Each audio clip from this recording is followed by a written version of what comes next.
Dans cette situation que nous nous trouvons en Israël, et on cherche des paroles d'encouragement, je voudrais partager avec vous un événement qui est arrivé en 1979.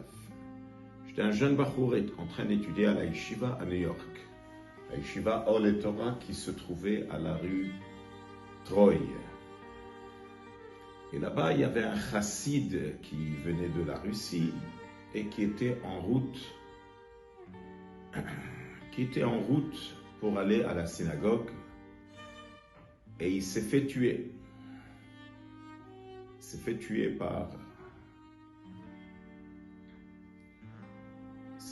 dans le quartier Crown Heights, le quartier du Rabbi, par un noir.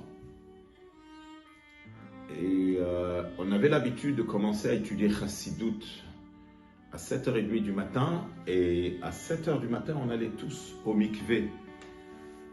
Et en marchant au mikvé, on a vu que cette personne était par terre couvert, c'est-à-dire on n'a pas pu voir le corps, il était couvert, mais c'est ce qu'on nous a dit, qu'il y avait quelqu'un qui s'est fait tuer, il était avec son talit et tefillin. C'était un chassid, il s'appelait Rabbi David Okonov, alav shalom. Ça s'est arrivé jeudi. Samedi soir, le Rabbi a fait un Fabringen. Et le Rabbi a dit un Mahamar, où il a beaucoup pleuré dans ce Mahamar, faisant allusion à cette histoire qui est arrivée. Et quand je suis en train de lire ce Mahamar, et le relire, c'est incroyable comment ce Mahamar, il est tellement actuel. C'est un Mahamar du feu qui est en train de nous donner des forces pour les moments que nous traversons aujourd'hui. Après ces terribles tragédies que nous avons traversées. Et maintenant, on a besoin des grandes brachot, soit pour les blessés, soit pour les prisonniers, et soit pour la victoire de Tzahal. Alors voilà, je vais vous citer quelques mots de ce Mahamar. Le passouk, il dit dans la paracha de cette semaine que Dieu, il a senti. Vayarach Hashem et reach hanichoach, il a senti l'odeur du sacrifice que Noach il a fait. Et après, il a juré, plus jamais je vais amener un déluge. Et lo yishbotu. Maintenant, on va passer à un système dans ce monde matériel que ça ne va plus s'arrêter. Tous les saisons qu'il y a dans ce monde, l'été, l'hiver, tous les saisons. Le Medrash, il dit que Hachem, il a senti l'odeur de Avraham Avinu qu'on l'a jeté dans le feu, qu'il était prêt à se sacrifier pour Dieu. Il a senti l'odeur de ces trois grandes tzadikim, Hanania, Mishaël et Azaria, qu'on les a jetés dans le feu, et ils étaient prêts à mourir pour Dieu. Et il a senti l'odeur d'une génération qui est Dorosh Shema, qui sont prêts à mourir pour Dieu. Et le Medrash, il continue, il dit, voilà une génération qui est en train de chercher Panecha, l'intérieur de Dieu. Eux, ils vont arriver à Yaakov Sela, ils vont arriver, Sela veut dire éternel. La façon de servir Dieu va être éternelle.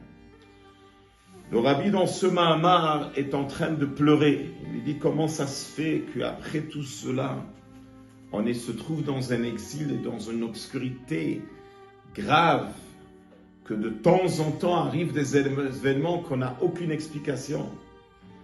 Et quand même, le juif y tient. Et le Rabbi rentre dans les détails, il dit, voilà, on vient d'avoir la Ktiva Vechatima Tova pour une bonne année, on a eu Rosh Hashanah, on a eu Kippour, jusqu'à qu'on est arrivé à Simchat Torah.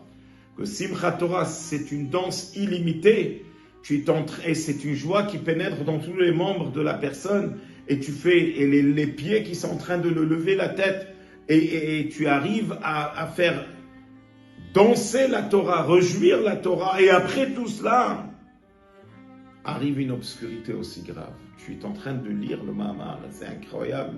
Il donne allusion à cet événement qui est arrivé à Simchat Torah. C'était Simchat Torah en Israël. C'est un moment de grande joie. Et d'avant qu'à ce moment-là, une si grande obscurité. et le Rabbi continue, il dit que Moshe Rabbeinu, il est devenu modeste. Moshe Rabbeinu, c'est marqué qu'il était modeste de tout, quand Dieu lui a montré toutes les générations, mais surtout de la dernière génération, la génération qui est juste avant l'arrivée de Mashiach. Alors la question qui se pose, pourquoi il fallait faire une alliance avec Noir que le monde va tenir, il ne va jamais plus être détruit? Parce qu'il a senti l'odeur de Messirut Nefesh. Il y a 3 différentes alliances. Il y a une alliance que Dieu il a fait avec Abraham Avinu, c'était sur Torah et Mitzvot. Une alliance qu'il a fait avec Moshe Rabbeinu, c'est sur la Tchouva.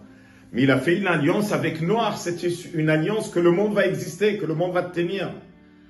Alors pourquoi on avait besoin qu'il sent Messirut Nefesh? La réponse, elle est parce que le fait que le juif il traverse un moment dur, et malgré cela, il continue à servir Dieu, il continue à avoir une émouna en Dieu, il continue aussi à avoir la simcha. Ça réveille une force illimitée chez Dieu qui se dévoile. Parce que pour que le monde tienne, il ne change pas, ça prend le dévoilement de Dieu lui-même, qui dit le pasuk Ani Hashem lo shaniti, moi Dieu, je n'ai pas changé. Normalement, la nature de ce monde, c'est qu'un bébé, depuis qu'il est né, il commence déjà à se décomposer. Comme il dit Rabbeinu Bechai, ça veut dire que c'est un monde qui change tout le temps.